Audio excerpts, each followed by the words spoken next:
କକରୋଚ୍ ଜନତା party ଉପରେ ଏହା ହେଉଛି ଆମର ଏକ ଛୋଟିଆ ଝଲକ।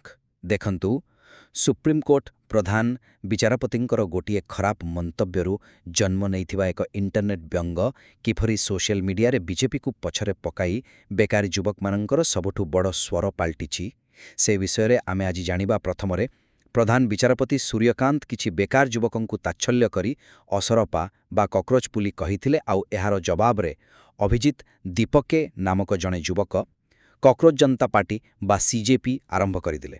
ଆଶ୍ଚର୍ଯ୍ୟର କଥା କ'ଣ ଜାଣିଛନ୍ତି? ମାତ୍ର 5 ଦିନ ଭିତରେ ଇନଷ୍ଟାଗ୍ରାମରେ ଏହାର ଫଲୋଅର 1 କୋଟି ଟପିଗଲା, ଯାହା ପ୍ରମାଣ କରୁଛି ଯେ ଗୋଟିଏ ଅପମାନ ବି ଇଣ୍ଟରନେଟ୍ର ସବୁଠାରୁ ଶକ୍ତିଶାଳୀ ଅସ୍ତ୍ର ହୋଇପାରେ। ଦ୍ୱିତୀୟରେ, ଯଦିଓ ଏହା ଏକ ମଜାରୁ ଆରମ୍ଭ ହୋଇଥିଲା, ଏମାନଙ୍କର ଦାବିଗୁଡ଼ିକ କିନ୍ତୁ ଏକଦମ ଗମ୍ଭୀର।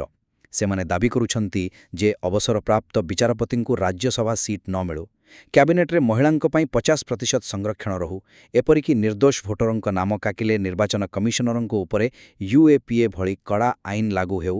ଭାବନ୍ତୁ ତା, ଏହି ମିମ୍ ପଲିଟିକ୍ସ ଆମ ପ୍ରତିଷ୍ଠିତ ବ୍ୟବସ୍ଥା ପାଇଁ କେତେ ବଡ଼ ଚ୍ୟାଲେଞ୍ଜ ସୃଷ୍ଟି କରିପାରେ। ତୃତୀୟରେ, ଏହି ଦାବିଗୁଡ଼ିକ ପ୍ରକୃତରେ ଦେଶରେ ଥିବା 29%ରୁ ଅଧିକ ସ୍ନାତକ ବେକାରୀ ସମସ୍ୟା ଏବଂ ନିଟ୍ ପରୀକ୍ଷା ପ୍ରଶ୍ନପତ୍ର ଲିକ୍ ନେଇ ଯୁବବର୍ଗଙ୍କ ଭିତରେ ଥିବା ପ୍ରବଳ ରାଗକୁ ଦର୍ଶାଉଛି।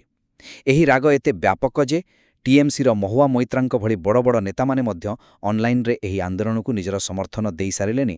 ତେଣୁ ଏକଥା ସ୍ପଷ୍ଟ ଯେ ଆଜିର ଡିଜିଟାଲ ଯୁଗରେ ପାରମ୍ପରିକ ରାଲି ଅପେକ୍ଷା ଯୁବବର୍ଗଙ୍କର ଅସନ୍ତୋଷ ଏବଂ ଇଣ୍ଟରନେଟ୍ ବ୍ୟଙ୍ଗ ହିଁ ରାଜନୈତିକ ପରିବର୍ତ୍ତନ ଆଣିବାର ସବୁଠୁ ତୀବ୍ର ମାଧ୍ୟମ ପାଲଟିଛି।